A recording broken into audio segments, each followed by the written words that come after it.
Bon, ben, un grand merci encore une fois, Marie, de nous rejoindre aujourd'hui pour, à l'occasion de la série d'entretiens qu'on organise autour du hot topic Women Leadership aujourd'hui. Si pour commencer, tu pouvais juste t'introduire, nous donner un bref aperçu de ton parcours, de ta carrière et surtout peut-être de la question qui intéresse beaucoup, de comment tu es arrivée là où tu es en ce moment, en fait. Écoute, Revna, merci de me donner cette opportunité. Alors déjà, donc je suis biologiste moléculaire de formation et j'ai travaillé plusieurs années en recherche fondamentale en France et aux États-Unis dans le domaine de l'oncologie.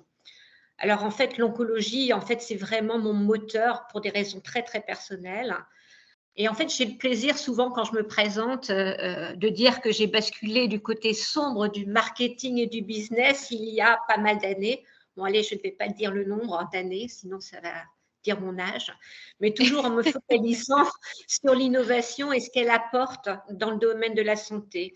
Et d'abord en travaillant pour des biotech qui proposaient des prestations de services innovantes en génétique et en génomique. Et en fait, cela fait maintenant à peu près 7 ans que je suis dans le domaine du diagnostic et de la médecine personnalisée. Et j'en ai fait mon combat. Et faire mon combat, l'accès aux innovations pour les patients atteints d'un cancer, en fait.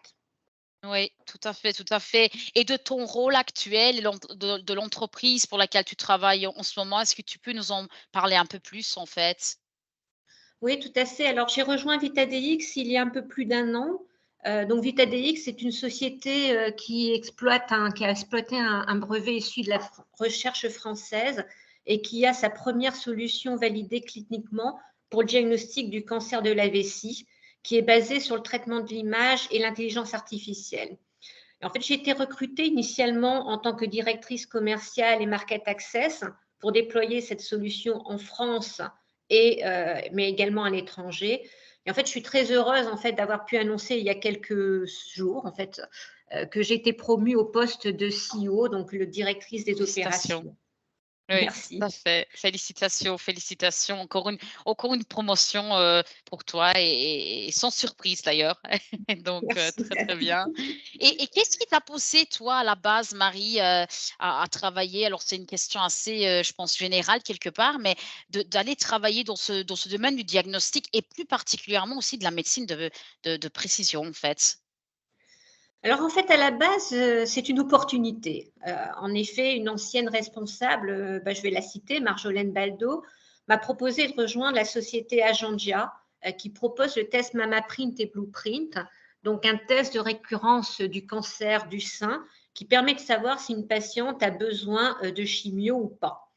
Et elle m'a dit, voilà, elle m'a contactée en me disant voilà, qu'elle avait besoin de quelqu'un comme moi qui aime et sait partir d'une page blanche pour éduquer et bâtir un marché. Alors j'étais ravie. Et puis en fait, innocemment d'ailleurs, j'ai pensé que ça allait être très simple. Car pour moi, je me suis dit, bon, allez, dans le diagnostic, on va considérer on aura des considérations scientifiques, des considérations sur l'intérêt pour le patient.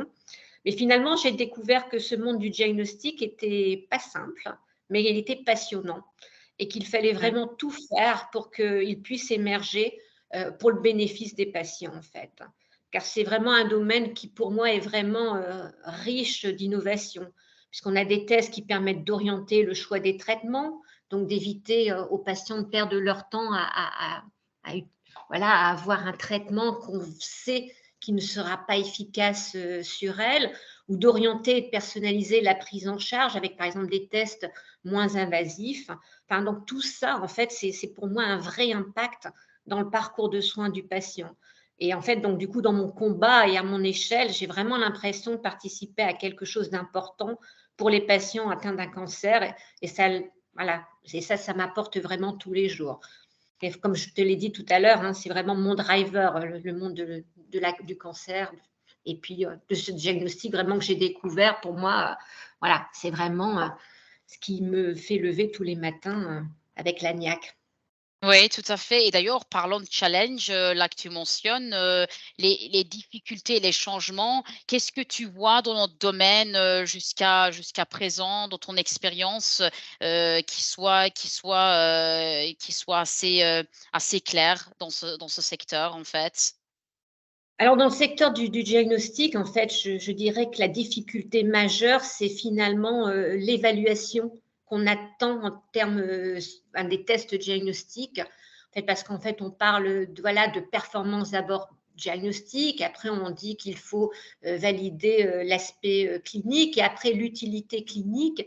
Et puis, quelque part, en fait, voilà, on donne ces grandes phrases, mais on peut discuter avec 3 cabinets qui vont nous accompagner et 3 cabinets qui vont potentiellement nous dire des choses différentes.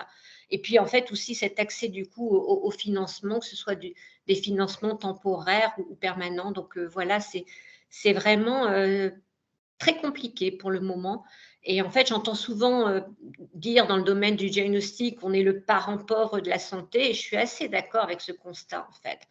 Par contre, je suis vraiment très, très heureuse de constater que les associations de patients dans certains cancers s'emparent enfin de ces questions autour du diagnostic innovant, du compagnon diagnostic et même autour du médicament, parce que je pense que c'est vraiment capital pour que les choses bougent et bougent dans le bon sens, en fait. Oui, tout à fait, tout à fait. Et quelles seraient tes je dirais, prédictions pour l'avenir de ce marché qui est très challenging tout de même? Alors, c'est difficile à dire. Alors, j'ose espérer qu'on va s'orienter vers une égalité d'accès à cette médecine personnalisée grâce à des financements, des tests qui sont nécessaires. Mais parfois, j'avoue que je crains qu'on s'oriente vers une médecine à deux vitesses. Mais ce côté-là, c'est de mes jours pessimistes et heureusement, j'en ai pas beaucoup. Restons optimistes, en effet, oui, tout à fait. Exactement. Sur cette question de women leadership, là, qui est un hot topic, tout le monde en parle, il y a pas mal je pense, de débats autour de ça. Toi, personnellement, quels sont pour toi les principaux défis que tu vois pour les femmes dans notre industrie et tu penses quel type d'obstacles toi-même, tu as peut-être rencontré aussi dans ton parcours, tout simplement? Alors, je dirais que déjà, le premier défi, c'est notre propre défi en tant que femme, c'est d'arrêter d'avoir le syndrome de l'impostrice. Et d'ailleurs, je recommande le très bon livre de Marine Bruno. Et en fait, par contre, les défis au quotidien, c'est être écoutée et puis être, enfin, écoutée et prise au sérieux, en fait. Et je dirais que c'est pas simple, en fait, en tant que femme, dans certaines sociétés, de faire sa place. Et en fait, quand vous êtes à vouloir faire bouger les choses pour le bien d'ailleurs de la société, euh, quand vous êtes une femme, très vite, on va vous dire que vous avez mauvais caractère, sale caractère ou du caractère dans le meilleur des cas. Oui. Mais, mais en fait, voilà, c'est rarement ce qu'on dit d'ailleurs, par contre, d'un homme, en fait. Euh, voilà, donc je trouve que c'est ça le défi, être écouté et prise au sérieux. Oui, tout à fait, qui est d'ailleurs parfois un peu décourageant par rapport à cette situation. Et comment toi tu penses qu'on peut encourager plus de femmes à envisager une carrière dans le domaine et de la biotechnologie et potentiellement orienter même leadership, mais pour pouvoir prendre le devant pour rentrer aussi dans notre domaine quelque part?